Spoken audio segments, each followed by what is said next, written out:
returning residents and businesses in D.C. to their respective states, establishes voting representation in Congress.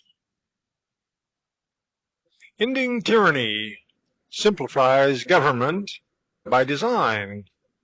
This page changed with the August 20, 2025 edit. Legislating in all cases whatsoever.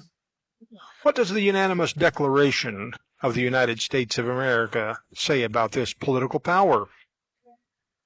One of the characteristics of tyranny and despotism is written as, for suspending our legislatures and declaring themselves invested with power to legislate over us in all cases whatsoever. Now, let's look at what power the Constitution of the United States of America actually grants to Congress.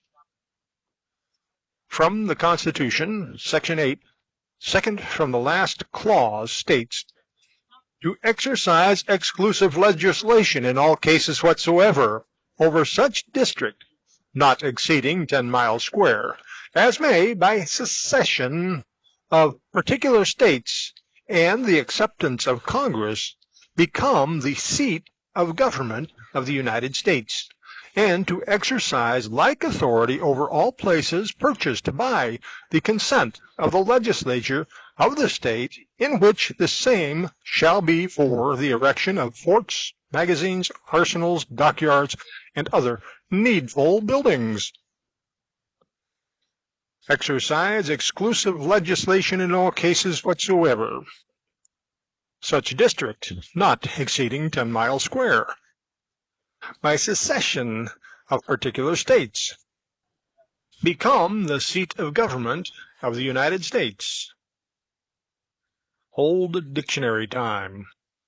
Seat, 1785. 2. A chair of state, throne, post of authority. 3. Mansion, residence, dwelling, abode. When the Constitution authorizes Congress the power to legislate over the seat of government in all cases whatsoever, which just happens to be located within various places inside an area not to exceed 10 miles square, this does not mean that the entire 10 miles square is the seat of government.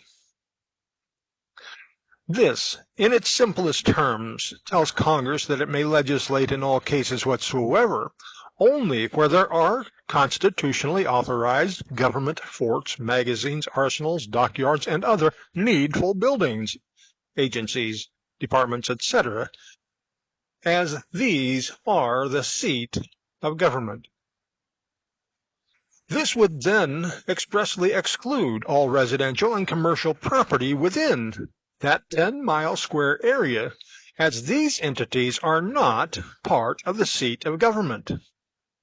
Note the difference in definitions between that of session, or secession, and secession, as seen below. Secession, C-E-S-S-I-O-N, 1785. Number 2, resignation, the act of yielding up or quitting to another. To secede, 1785, S-E-C-E-D-E. To withdraw from fellowship in any affair. Secession, 1785, S-E-C-E-S-S-I-O-N. 1. The act of departing. 2.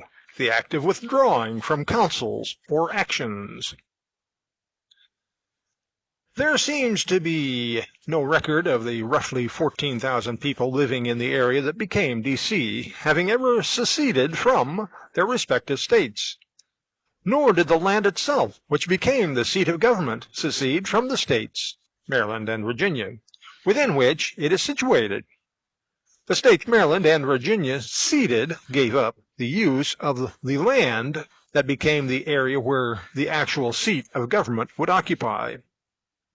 With this, the residents and businesses within the 10-mile square should be voting on their respective governors, state legislators, judges, and city councils, as the District of Columbia is a two-state city, much like Kansas City, Kansas, and Kansas City, Missouri, In this way, the residents would not have to forfeit their right to voting representation in Congress.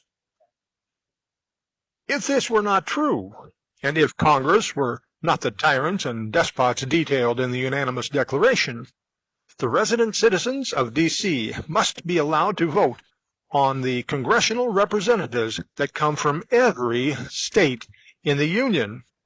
This would be so because the body of Congress at present must approve or reject all legislation from the D.C. City Council, which actually is not a city council at all, but merely a legislative committee of Congress over the residents and businesses of D.C.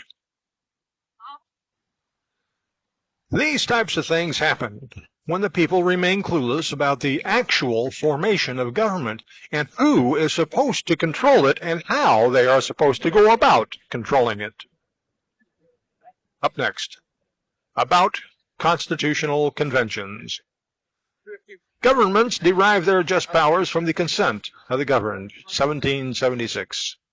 The governed, by design, are intended to work together as a unified body, controlling the government's powers, equally protecting each other's rights. End page content.